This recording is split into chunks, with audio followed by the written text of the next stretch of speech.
Hi, and welcome to Enchantment of Eternity's book to show comparison for the Expanse Season 3, Episode 2, IFF. This video is a part of a series of videos where I compare the Expanse TV show to that of its source material, pointing out the differences and giving my opinion on how well I think these adaptations work. So I have to start with a spoiler warning for the Expanse up to the end of Season 3.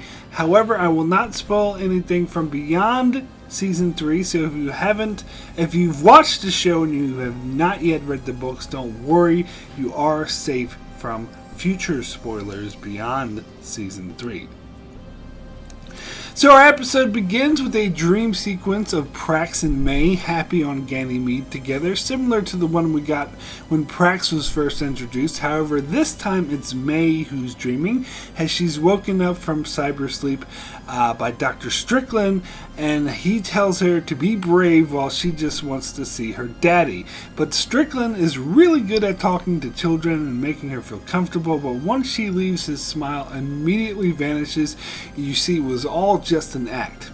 Now, in the novels, we never see May and Strickland from their perspective, so the viewer, much like Prax, doesn't know if she's still alive or not. However, this portrayal of Strickland is consistent with the novels, as in the novels they discover that he was a sociopath who worked for Protogen, and he certainly comes off as a sociopath in this episode.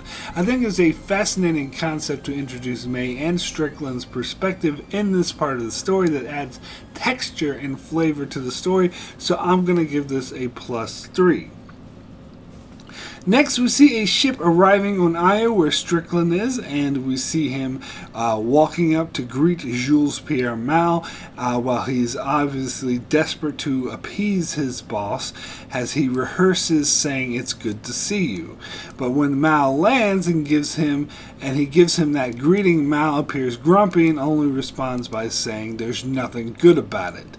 Now, in the novels, we also never see Jules Pierre Mal during these events either. Last we saw him, he was on his pleasure yacht dining with Draper and Avasarala before leaving and returning to Luna, where presumably he stayed until he was arrested at the end of the novel. So he never went to Io and met up with Dr. Strickland. But again, I think this adds a lot to the story, as Mal in the show has been portrayed as an important antagonist. So it's vital to see his reactions during these events, and to have him oversee the hybrid project on Io was in fact a smart move. So I'm going to give this a +2. So then we go to the Razorback, which is still hanging around the debris field of Mal's yacht as they are laying dormant, trying not to be detected while UNN battleship searches for them. And while it looks like the battleship has moved on, they suddenly get pinged and Draper fires up the engines to escape them. Now, they are on a racing ship and could outrun the UNN battleship in theory, but Avasarala, not being trained for high G burns, would likely not survive, as indeed she's starting to have problems breathing at the speed Draper's traveling at, so she has to slow down. Avasarala suggests that they send out a message, but Draper says the Razorback comms have been disabled, so Avasarala asks if they could get a message out on Bobby's suit, and she says that she can send an emergency low-powered signal that only Martians can detect, so Avasarala tells her to go ahead and do that. So in the novels, Draper and Avasarala were never running away from a UNN battleship on the Razorback. In fact, the UNN battleship was going after Holden and the Rocinante, not them. As I mentioned in previous videos, in the novels, Holden and Prax put out a GoFundMe type campaign to help save Prax's daughter, which was getting a lot of attention, which also made the public aware the protomolecule was involved in Ganymede. This, of course, angered Ehrenreich, who launched a smear campaign against Prax, trying to discredit him by having his ex-wife accuse him of beating her and abusing May. In addition, Ehrenreich sent ships out to destroy the Rosinante. When Avasarala learned of this, she was excited and saw this as a weak spot in Ehrenreich and a way to exploit him, so she immediately worked to tear apart Ehrenreich's smear campaign and also decided that she wants to get to the Rosinante before the UNN battleships do in order to protect it, and in order to get there quick enough, Draper suggests that they take the Razorback. So we never actually saw Avasarala and Draper's journey on the Razorback. The next chapter, they're simply there on the Rosinante. But of course, events have gone down differently in the show, and Avasarala and not Holden is being hunted by the battleship. So this makes sense for the show, and is done in a very exciting way. So either way works, so I'll give this a 0. So then we cut back to the ship that I refuse to call the Pinus Contorta. It will always be the Rosinante to me, regardless of what the subtitle says. Anyway, there Holden goes to get a cup of coffee and finds that the mess hall has been turned into a nursery. Prax explains that he and Amos have set up a rig with a lot of plants to help with the air to stretch it out over their own supplies. Holden is dubious at first, but then is impressed and begins to help out. Now, this doesn't happen in the novels, and that's really all I have to say.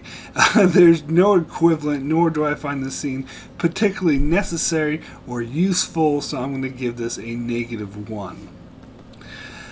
We then go over to Earth, where we're introduced to Reverend Dr. Anna Volavadolf, or Pastor Anna for short, as she's being escorted by UN soldiers to meet the Secretary General while massive protests wage outside. Some of the protesters break through the barrier where Riot Patrol begin beating the protesters, so Anna intercedes on their behalf, and the Riot Patrol hits Anna in response, to which her UN escorts don't take too kindly to. Anna then orders the guard to take the injured protester to get medical attention and threatens to have him fired if he doesn't, so he reluctantly does so. Now, Pastor Anna is a character who is introduced in Book 3, Abaddon's Gate, and the events taking place right now still occur in Book 2, Caliban's Wars, so they introduced this character a little early as she was not present during these events. Now, the protest outside was a nice touch as the book never got into this much detail, and I think it adds a lot to the world building. And this scene I always thought was a great introductory scene to the character of Pastor Anna, which shows exactly the kind of strength and integrity of character that she has. Although her introductory scene in the novel, which showed her confronting and then tasering a wife beater and then have him arrested, was also a great introduction to her, but the scene in the context of the show worked well for what the show did, plus it tied into the civil unrest that results from this clearly unjust war, so I'm going to give this a +2. So then we see Anna's brought to meet Secretary General Gillis, who doesn't care that she's interrupting a meeting with Ehrenreich, and introduces her to him as an old friend. He then dismisses Ehrenreich so they can talk alone, where he asks her to come work for him as a speechwriter. She complains that she was brought here against her will and is now pastor of a church doing charity work and doesn't want to be involved in helping him justify this war, which she doesn't support. But then, reluctantly, she says that she'll do it if he agrees to fully fund her church, her charity work, for a year so they no longer have to barter with drug dealers for medicine. Gillis happily agrees and arranges a room for her. So in the novels, Pastor Anna was never a speechwriter. She never knew Secretary General Gillis and was never involved in this part of the story. She was just a simple pastor born on Earth but operating on Europa, where she was gathering and developed a small devoted following. She enters the story much later, so I'll get into that later in the season. There was another religious leader who was friends with Secretary General Gillis in the novels, but his role was severely reduced in the show, and he doesn't enter the show until much later, so I'll get into him later as well. As for the adaptation, it is an interesting concept, which does, I think, make Pastor Anna more interesting. As honestly, I didn't care much for this character in the novels, so I'm going to give this a +2. So, back on the Rocinante, Alex receives Bobby's emergency signal on the IFF, Identify Friend or Foe, and he goes to Holden saying that they need to help. Holden refuses, and Amos backs him up, saying that they can't save everyone and that they need to focus on saving Prax's kid. Alex, however, doesn't let up, saying that Holden and Naomi get to do whatever they want, but when there's something important to him, they just dismiss him, and it isn't fair, and also that he feels an obligation as a former Martian Navy officer to render assistance. Naomi then chimes in over the comm that the ship the Martians are traveling in is in fact Julie Mal's ship, the Razorback, which ties them to the whole protomolecule debacle. Alex assumes that that's enough, so he goes to set a course, but Holden countermands that order, telling him that he's being insensitive to Prax, as finding his kid is what's most important. Now, in the novels, as I mentioned, that Bobby and Avasarala were never being chased by the UN battleship and therefore never called for help. And in fact, it was Avasarala that saved Holden and not the other way around. The novel's version was a bit more clean on how Avasarala ended up on the Rocinante, where here it depends on Alex wanting to help some random strangers just because they're Martians, and as far as they know, they're just some random jarheads who won't be that grateful to them, so it does seem kind of like a sidebar, so I'm going to give this a -2. So back on Io, we see Dr. Strickland walking with Jules Pierre Mal, who's watching a message he received from Ehrenreich, who angrily demands that he turn over the weapon to him immediately. Mal records a forceful reply where he makes it clear that Ehrenreich will not receive anything until his assets are unfrozen and his family is left alone. Strickland then escorts him into a command center that oversees the whole protomolecule hybrid project. There, Mal expresses reservations about the project, talking about how petty Earth and Mars are being warning that this is an incredibly scientific discovery, and Earth and Mars simply just want to use it to wipe each other out. He expresses fears that if he gives the hybrid to Ehrenreich, that he'll use it to kill everyone on Mars. Strickland tries to reassure him that this is an unlikely scenario, but Mal doesn't seem convinced. So as I said, we got no scenes like this in the novel, and Mal's assets and family weren't really being attacked at this stage, as they had yet to tie him to the protomolecule in any concrete way. So his relationship with Ehrenreich was, as far as we know, still very strong. Also, Mal never expressed any reservations about using the protomolecule, and as far as we know, didn't care about the consequences and just wanted to make a profit. Now, while that depiction of a quadrillionaire is probably more realistic, it's also less interesting, as it is more dynamic to have Mal actually starting to question if what he's doing could lead to destruction of the entire human race, which is in fact a smart thing to do. So I'm going to give this a +1. So we then go back to the Razorback, where Bobby Draper asks Avasarala a lot of questions, trying to gauge if she's about to have a stroke, while Avasarala dodges these questions with sarcasm. Draper suggests that she clenches her thighs and whistles. Avasarala then tells Bobby that if she dies, she needs to stop the war, but Draper insists that she's keeping her alive no matter what, which makes Avasarala laugh. When Bobby asks why what she said was so funny, Avasarala explains it's because it's funny that a Martian Marine is risking her life to save her. Bobby replies by saying that they're on the same side, the right side. However, eventually the high acceleration gets to Avasarala and she begins to pass out and is in danger of dying, so Draper slows down, but as soon as she does so, the UNN ship catches up to them. In addition, she detects another ship approaching, firing torpedoes. She apologizes to Avasarala as she assumes they're about to die, but instead the missiles from the other ship protect them as they deflect the UNN missiles, and the remaining missiles form a formation around the Razorback, protecting it. So as I said, this whole battle did not occur in the books, and Avasarala was never in danger of striking out on the Razorback, as we assumed Draper went at a speed that wouldn't kill her. However, at one stage, Avasarala did note how funny it was that the only human being alive that she could fully trust, other than herself and her husband, was a Martian Marine.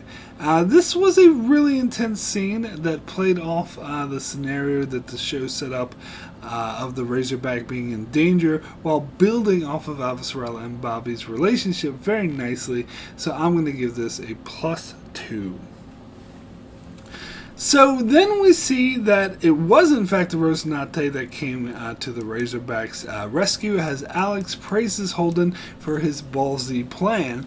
We then see Amos and Prax strapping in and preparing for a rough ride as Amos explains that they were split on the vote on whether or not to help the Martians, as Amos and Holden didn't want to help and Naomi and Alex did want to help, and Prax apparently broke the tie by deciding he did want to help.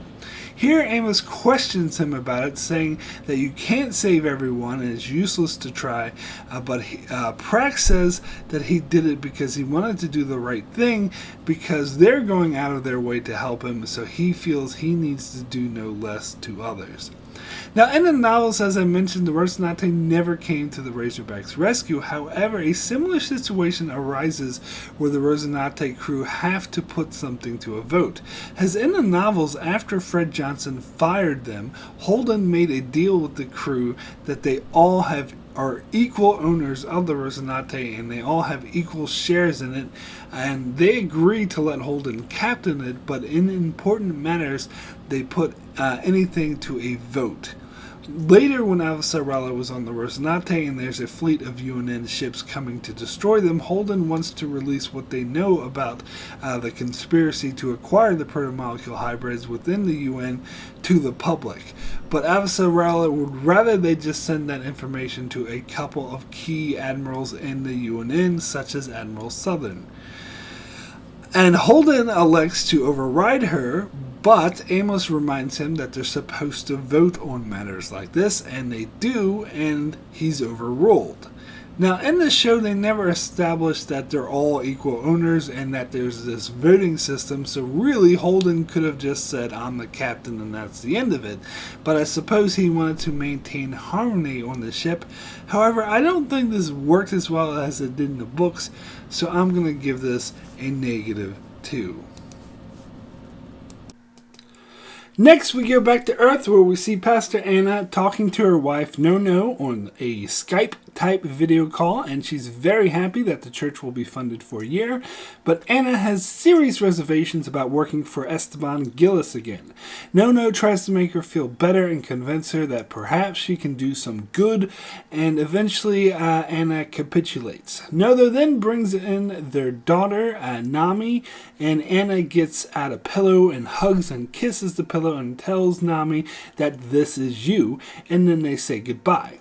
So in the novels, Anna was also in a same-sex marriage with a daughter, even though she's a pastor, and I love that the show kept this aspect. However, in the novels, they were living on Europa, where Anna had formed a flock, but Nono elected to move back to Earth, to Russia with Nami when Anna left to go to the ring. And contrary to what happens here, Nono was very much against Anna leaving. But the part where Anna kisses and hugs the pillow and says this is you was right out of the book. She also did that same thing. But I love the dynamic here, and I think it works and it adds to Anna's character, so I'm going to give this a +1. So back on the Rocinante, the UNN ship continues to fire missiles at the Razorback, and the Rocinate's PDCs continue to shoot them down. Alex tells Holden that they can't keep this up forever as they'll run out of ammunition. Holden sends Alex a risky plan, but when Alex asks if he thinks they can pull it off, Holden states simply that they have to because they're punching above their weight. Now, in the novels, they never took on a UNN ship single-handedly like this, but they were attacked by a fleet of 6 UNN ships, and although they got assistance from a Martian fleet to take them on, they still needed to perform well in battle, so I suppose this situation is similar to that. Either way works for their respective mediums, so I'm going to give this a 0.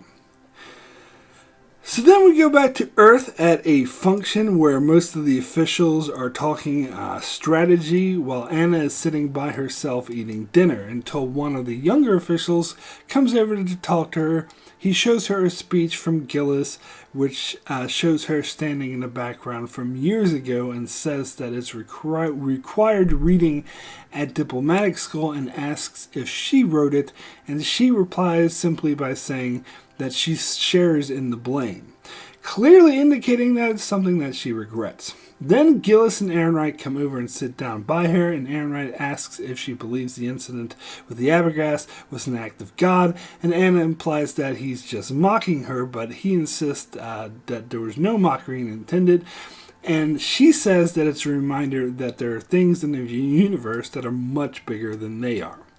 Another official insists that Jules Pierre Mal knows exactly what it is, and then the conversation turns to trying to capture him, and Ehrenreich and Gillis mention that they're going to assert pressure on his children in order to flush them out, and they're sort of smiling and laughing about it. But Anna protests that visiting the sins of the father on their children is something humanity should have moved beyond, and suggests that doing so is a war crime. Gillis tries to politely brush her off, but it's clear that Ehrenreich doesn't like her and now sees her as a threat. So in the novels, as I mentioned, Anna was not in this section. She never met Ehrenreich, nor was she ever established to be previously a speechwriter. As far as we know, she has always been a pastor, and while this drastically changes her character from the way it was in the books, I think it ultimately improves the show as it gives her the role of keeping Ehrenreich in check and thus making her more important to the events that unfold. So I'm going to give this a +3. So back on the Razorback, the UNN ship continues to fire at the Razorback, and the Rocinante continues to shoot down their missiles. Draper asks Avasarala how she's doing, and she says that she's doing much better, saying that she thinks she's getting used to being at high G. But Draper informs her that they dropped their speed to 1G when the Rocinante showed up, which doesn't make Avasarala feel very happy. So in the novels, the high Gs was never an issue for Avasarala. It seems like it should have been, as they did have to go quite fast to catch up to the Rocinante before the UNN fleet did. But they never showed us the journey there, and Avasarala seemed fine when she arrived, so it seemed pretty uneventful. However, for the show, I think it does add a nice extra layer to the tension, as Avasarala being at risk because she can't handle the acceleration does add to the suspense quite nicely, so I'm going to give this a +2.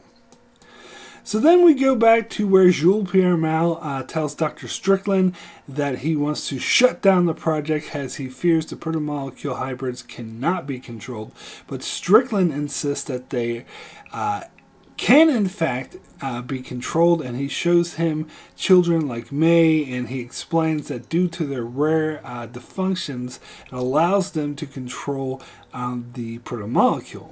As they watch May interact with another child named Katoa, who has already been infected with the protomolecule, he explains that these children are the key to breaking down the protomolecule at the cellular level that will allow them to build a defense to it and possibly control what's going on Venus. This convinces Mal, who tells Strickland to do what he has to. So this was a totally different than what happened in the novels. As I mentioned before, Mal never showed up He was never shown to have a conscience on this matter and was only concerned with making money, and he and Strickland were never shown nor even implied to interact in this manner, nor was it ever implied that they were going to use the hybrids to try to control the protomolecule. Only that they were going to use them as weapons. In fact, Holden and Avasarala later learned that their attempts to control the protomolecule will fail, and that the hybrids, if unleashed, would eventually break free of their constraints and do whatever they like. But as I said, I did enjoy these Strickland and Mal scenes, and I think it makes Jules-Pierre Mal a more interesting character, knowing that he's doing it to try to help humanity rather than just making money. However, that doesn't make him any less evil, just more interesting. So I'm going to give this a +3. So on the Rosinante, as it continues its high-speed maneuvers, it turns out Prax didn't secure the tool closet properly, and it flies open, and all the sharp tools then fly all over the ship as the ship maneuvers at high speeds. One of the tools knocks out Prax's oxygen connection, and he's unable to reach behind him and put it back in. So Amos gets out of his crash cart and tries to make it over to Prax, but doing so is really tricky as the Rosinante continues to accelerate in different directions, so Amos has to grab hold of the rail and prepare himself, hold himself down as he flies around the room. But he manages to make it to Prax and put his oxygen back in, and also saves Prax from a sharp drill that almost hits him in the face. Amos grabs it and tells him to hang on to that, and then he goes to sit back down. Now, nothing like this happened in the novels. We didn't get a scene of Amos flying around, and I thought it was cool to play with gravity in a way most sci-fi shows wouldn't, and also showed how the bond between Prax and Amos is strengthening, so I'm going to give this a +2. So then we see the battle raging, and Alex announces that the UNN ship is getting mighty close, so Holden gives the go sign, and Alex explodes several missiles, creating a smokescreen that the UNN ship can't see through, and then the Rosinante uses this to accelerate right next to it and shoot some perfectly timed missiles that shoot the UNN ship's engines clear off. And while Alex and Naomi celebrate, Holden is a Debbie Downer, talking about how they used up almost all of their ammunition and they're now in a war zone, and that they just declared war on Earth. Now, nothing like this happens in the novel. Holden is never concerned with declaring war on Earth, as in the novels, Earth actually goes out after him first. And they never run out of ammunition, so not really an issue. I did like this scene. It was really tense, as was Holden's reaction, as he points out by doing this kind of screws them. So I'm going to give this a +1. So then we see Prax and Amos go to the aft compartment where all the plants they had set up earlier flew all over the place and created a huge mess. They begin to clean it up when Amos asks him if he wants to die. And he tells him Amos tells Prax that everything he said about wanting to help other people was bullshit. Prax admits that he was scared of going to find May because he's afraid she'll be dead and he can't handle that. But Amos grabs him by the shoulder and says sincerely that a child needs someone to look after them, and if he lets go of this, what does he have left? And this seems to connect with Prax.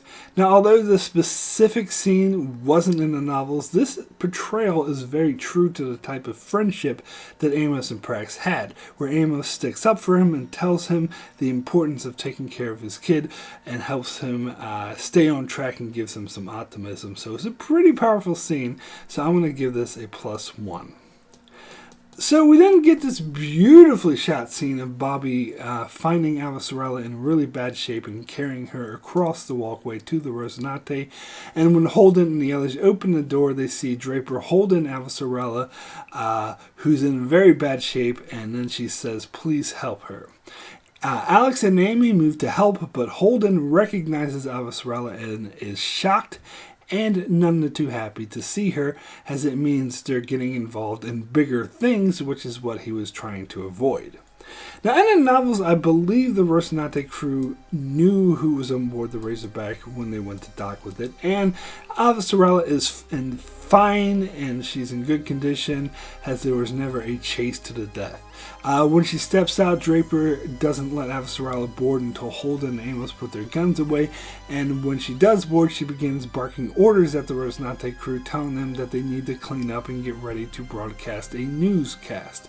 When they protest she's not in charge, she sarcastically says, "Oh, pretty please, could you do what I say if you don't want to fucking die?"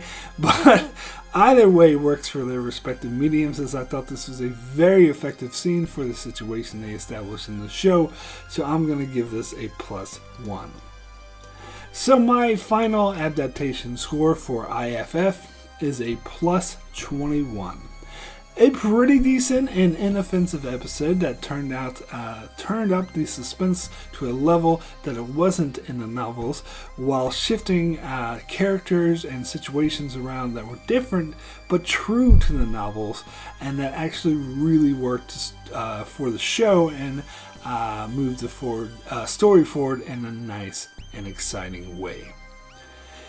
So that's it for my book to show comparison for the Expanse Season 3 Episode 2. I'll be back in just a few days for my coverage of Episode 3, so be sure to check that out. Also check out my channel as I cover many other shows like Star Trek, Game of Thrones, Lost, and more. So be sure to subscribe so you can keep up with all that. Thanks a lot for watching.